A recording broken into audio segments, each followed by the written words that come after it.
Hi everyone, welcome to the Knitting Turnpike.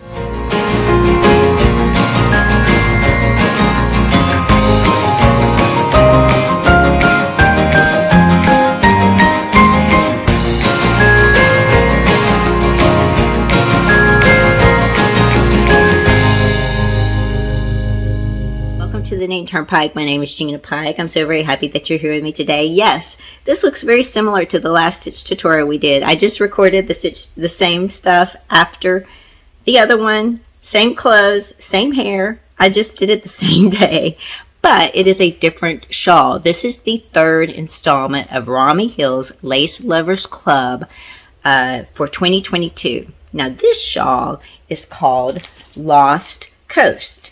And it has some beautiful yarn and beads. It is so pretty. Let me go through some of the details of this shawl. Again, there's a medium size and a tall size. And if you want to make a tall size, you need different amounts of yarn and different amounts of beads. This yarn that I'm going to be showing you that I open up here in a minute is called Neighborhood Fiber Company Capital Luxury Lace. It is 80% organic merino wool, 10% cashmere, 10% silk. It is 550 yards per 4-ounce skein. This color that I'm going to be showing you is called Lost Coast. For the regular size shawl, you need 2 skeins. For the bigger, taller size, you need 4 skeins of this yarn. You're going to need a set of US 4 knitting needles to knit this up. And for the beads, you're going to need 202 size 6/0 seed beads for the regular size. And then if you make a taller size, you need 282 size 6/0 seed beads for that. Let's see, this shawl is kind of like a half circular shaped shawl. It is so pretty too. And I love how she does the edging. Let me insert a few pictures here while I'm talking about it. Just beautiful lace and just lots of gorgeousness. I can't wait to knit this up, and the ending on this shawl is just phenomenal. It looks like there's some special blocking instructions in here.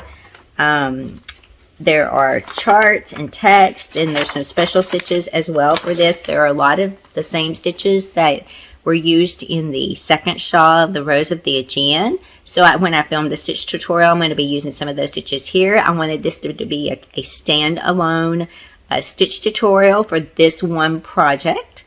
And then I'll be going back to a vlog type of video, but I wanted to do this in case you are watching this, you want to analyze if this might be something you could make. I know a lot of you people say you wish you could knit lace like I do, and I really think you can. I think if you watch the stitches, you'll find that these are stitches that you've done before, or you could watch the stitches and practice them before you get the pattern, and I really think you could do it.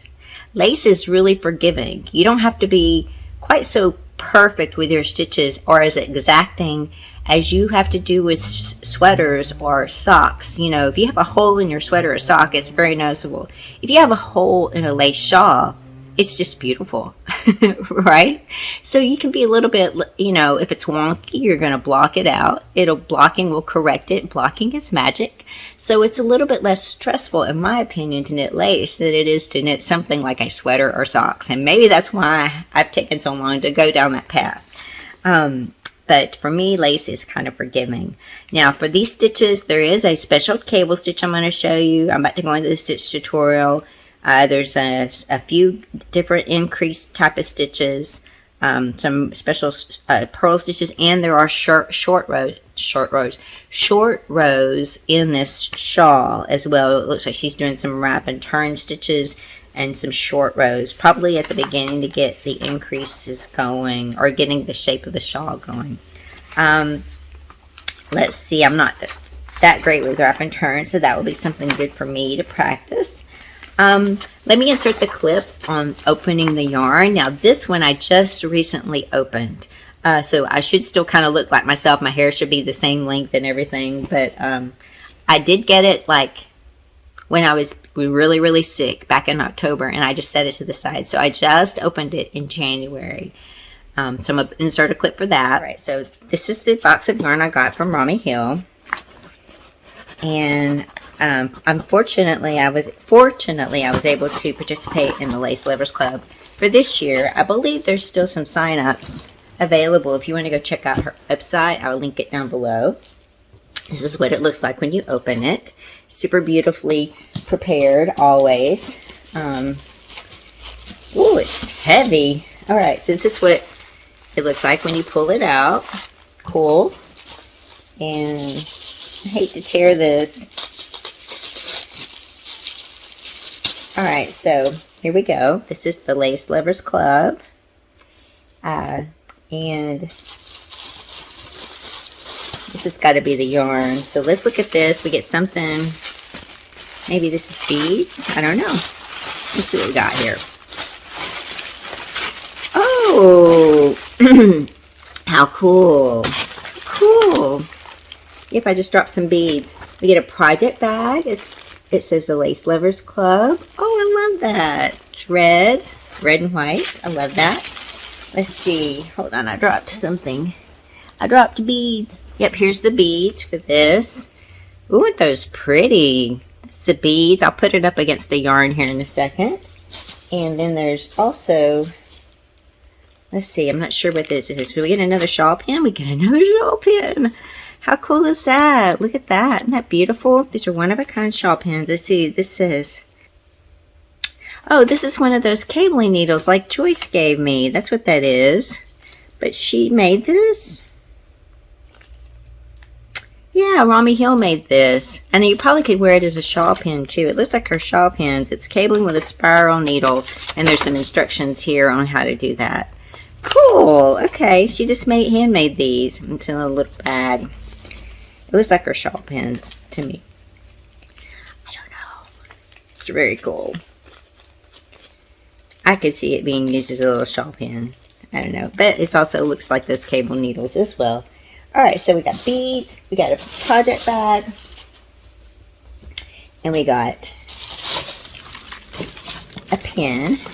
Now, I saved the tissue paper and try to reuse it as much as I can. Now we're going to get to the yarn. This is exciting. Let's see what she got. Ooh, this is pretty. Look at this. It's green. That would have been cool to knit up at Christmas time if I had been with it. This color is called Lost Coast. It is from Neighborhood Fiber Company. This is, each skein is unique. Consistent results alternate between two skeins. Neighborhoodfibercompany.com. I've never heard of them. Let's just open it up and see what's in here. I mean, it's just the yarn, but let's feel it. I want to feel it. I have heard that this, I did read where this green comes off on your fingers. So, I'm going to have green fingers. Alright, so, here we go. Isn't that pretty? Ooh, I can kind of see some shades of black in there. That is really pretty. Does it say what kind of yarn this is? Okay, here we go. I found it. This is Capital Luxury Lace from Neighborhood Fiber Company. It is 80% wool, 10% cashmere, 10% silk. 550 yards per 4-ounce skein. Oh, isn't that pretty? So this is over 1,000 yards of yarn. That is gorgeous. That's going to be so pretty. Okay, so that's what was in the box. Now I'm going to show you a picture of the shawl again, and that's what I'm going to be working on. And hopefully I'll have a stitch tutorial right after this, and we'll be working on this shawl over the next few months. I'm sure it'll take me a while to do it. All right. Isn't this yarn gorgeous? It is so pretty, and I am not a green person at all. I'm really not a green person, but this dark green yarn is just really speaking to me. It is so pretty, and then the beads are just so pretty as well. They're not just green beads. They're like, they got like the green sheen on some of them, but they also got like a purple hue, and oh, it's going to be so pretty with that yarn. Anyway, I'm really excited about this and excited to get started with this. But let's go ahead and get into the stitch tutorial. Again, I will timestamp all of these, so if you want to go back, watch it, watch it again, feel free to move all around in there. Some stitches you may already know, just skip those and just use it as a reference point or, evaluation. And thank you so much for being here and watching that. All right, we're going to be talking about the stitches for the Lost Coast shawl. This is the third shawl in the Lace Lovers 2022 club. Some of the stitches are the same as in the second shawl, which was the Rose of the Aegean. I'm filming these the same day, so some of these might look similar because you might have seen them in the other stitch tutorial, but they are in the shawl, so I thought I would include them here. The first stitch we're going to do is a cable stitch. I can use a cable needle. I'm just going to use a DPN because I have it readily available. My cable needle fell under the couch and I haven't retrieved it yet, so I'm just going to use a DPN. You're going to take the next 2 stitches on your left hand needle and put them on a cable needle or DPN. Since it's R in the title, 32RC, R means it's going to go to the back. The stitches on your cable needle always go to the back. If there's an R in the title of the cable, it's a right leaning cable. You have to take the stitches to the back for it to lean to the right. So you put the first 2 stitches on your left hand needle on the cable needle or DPN. You're going to knit 3 stitches off your left hand needle, and then you're going to knit the 2 stitches off your cable needle. It's a very simple simple cable stitch, but when you have multiple stitches, it can start getting complicated. It is a right leaning cable, like we said. That's what it ends up looking like. It involves 5 stitches. Isn't that pretty? Alright, that's the only cable stitch we have in this shawl pattern. The next stitch is the center double decrease. I've shown this stitch many times on my channel. Basically, you're going to have a 2 stitch reduction. You're going to take the next 2 stitches on your left hand needle, insert your right hand needle and slip them together knitwise. Your second stitch over here becomes your first stitch over here. I'm going to tighten that up. Okay, then you knit the next stitch on your left hand needle. So you're taking 3 stitches down to 1. You take those first 2 stitches that you slipped, and you're going to, if I can get in there, you're going to slip them over that knitted stitch, and you have a centered double decrease like that. It's called centered because the stitch does not lean to the right or to the left. If it would focus. The next stitch we have is called a CDI. It's a 2 stitch increase into 1 stitch. You're going to into 1 stitch, you're going to first knit through the back loop. Oh, sorry, let me hit the camera. Knit through the back loop. Do not pull that off the left hand needle yet, like I just did. Put it back on if you did. Do a yarn over, and then do a knit stitch through the front of that same stitch. So you have a knit through the back loop, yarn over, knit, all into 1 stitch. So 1 stitch becomes 3, and that's what it ends up looking like. Knit through the back loop, yarn over, knit. CDI Stitch. Stitch is the knit front and back. You knit into the next stitch on your needle. You knit into the front of it just like normal. And you do not pull it off the left hand needle. You take your right hand needle, put it through the back leg of your stitch like this. Knit through the back loop. And your 1 stitch becomes 2. And you have like a little purl bump on the second part of that second stitch. Your 1 stitch becomes 2, knit front and back. Next stitch is knit is a right leaning decrease. It's going to involve the next 2 stitches on your left hand needle. You insert your right hand needle into the next 2 stitches on your left hand needle, knit them together, and it's a right leaning decrease. You can see here it leans to the right, and 2 stitches become 1. The next stitch is I knit 2 together through the back loop. It's going to twist it. So you're, instead of going through the front of it, you're on the next 2 stitches, you're going to insert your right hand needle through the back legs of the next 2 stitches like this. Wrap your yarn around, pull it through, and you can see it's more centered. That this one is the regular knit 2 together, how it leans to the right. This one is twisted. That's a knit 2 together through the back loop.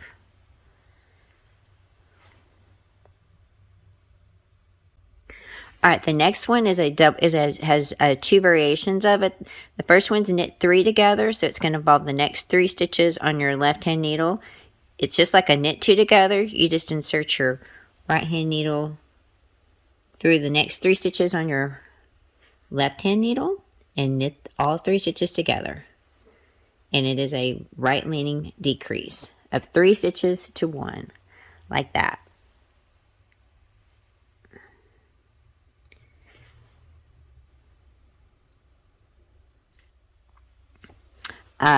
The next stitch is a knit through the back loop. It's just like it sounds.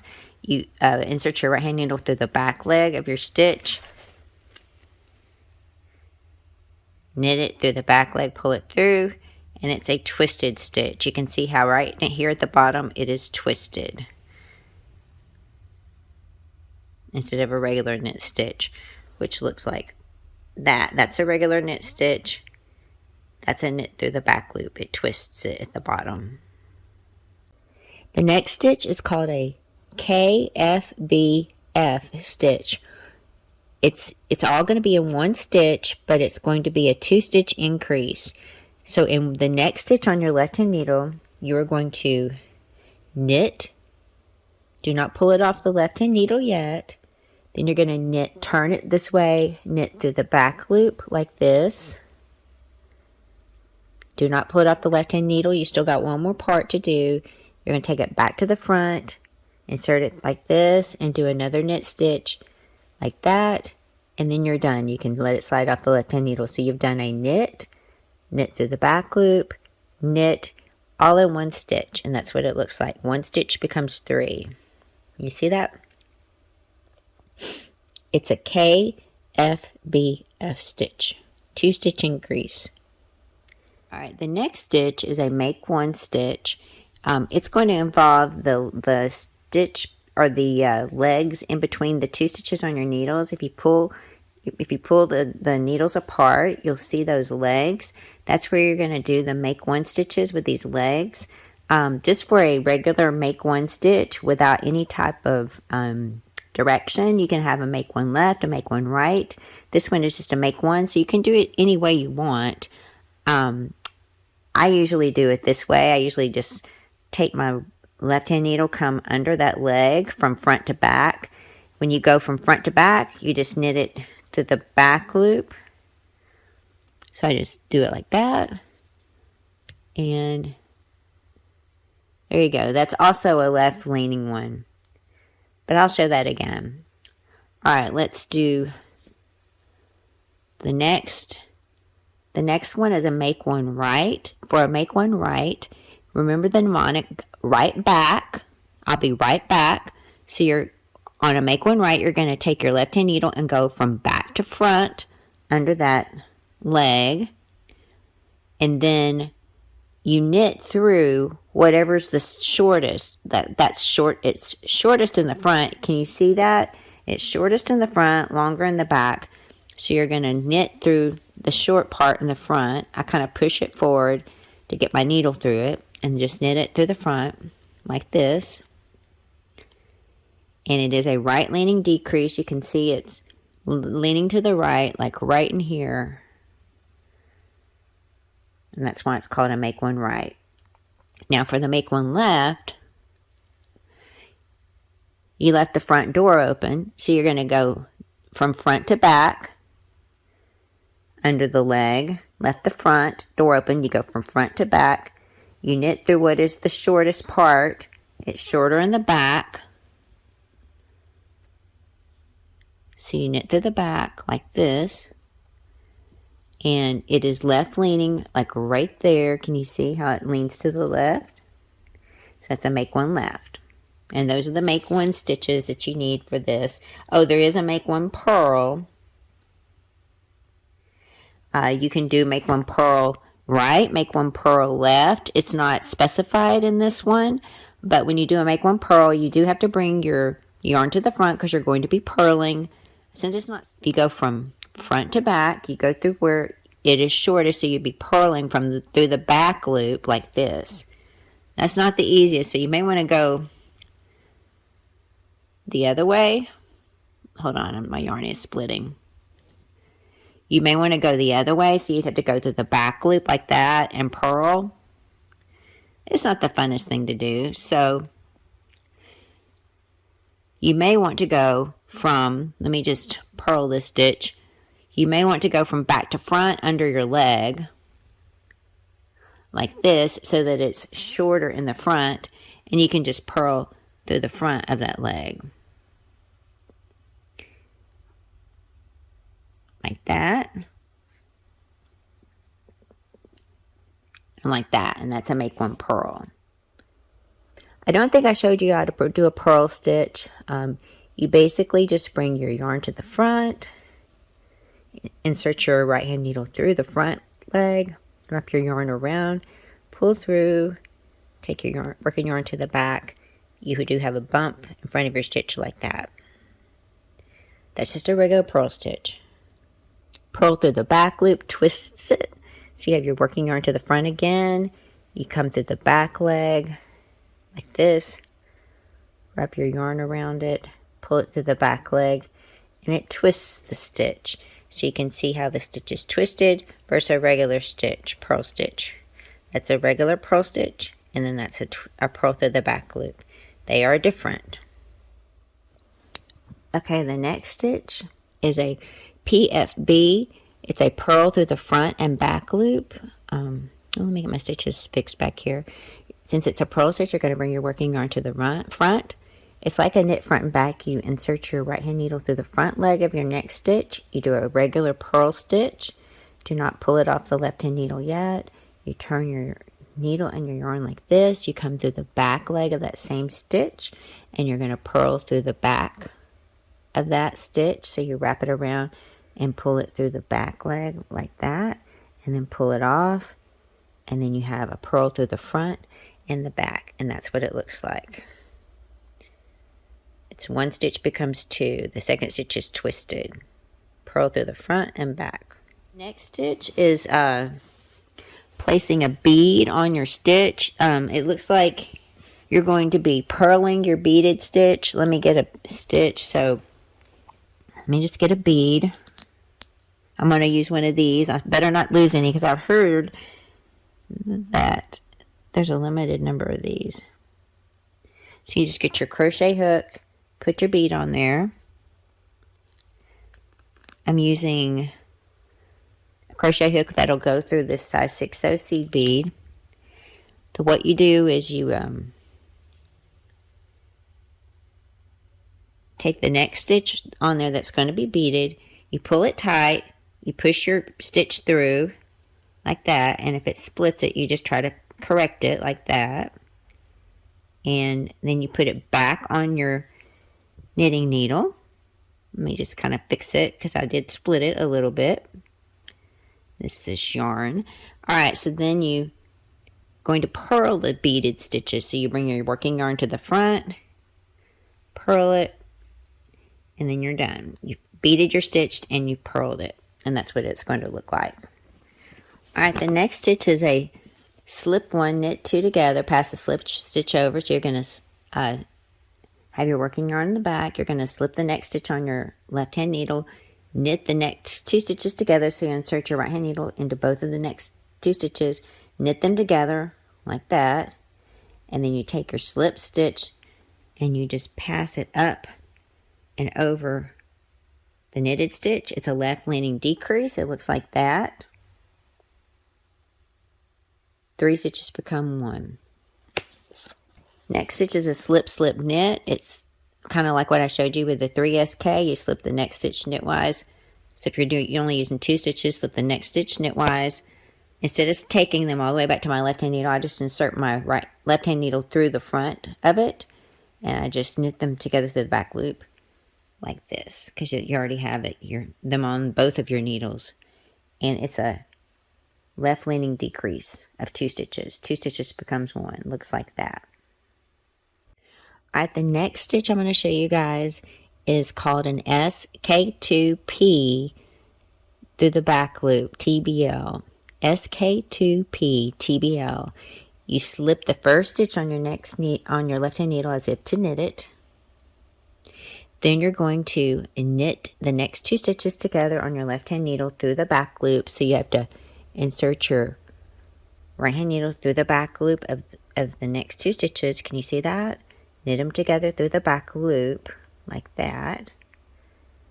And then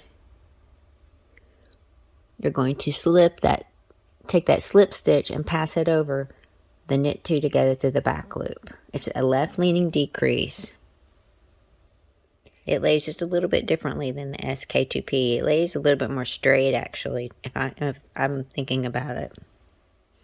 Okay, those are all the special stitches for this shawl, and I wish you the best of luck knitting it. I hope you enjoyed that. Thank you again for letting me share these projects with you and these stitches. I do this as a way to encourage you guys. Again, I really do think anybody can knit lace and knit lace better than me. So I just do it as a way to encourage you guys to take a look at the stitches and say, yeah, I do these stitches all the time. I can do this, and just jump in and give it a try. So thank you for watching this. I hope you've enjoyed it. I hope you have a wonderful rest of your day. Please take care of yourselves. And if you do knit this shawl, let me know in my Ravelry group, or put a comment down below, send me an email. I would love to see it. I would just love to see your work. And if you do knit it, I hope you have a wonderful time. Thank you again. Have a wonderful day. Take care of yourselves. I'll see you all very, very soon. All right, bye-bye.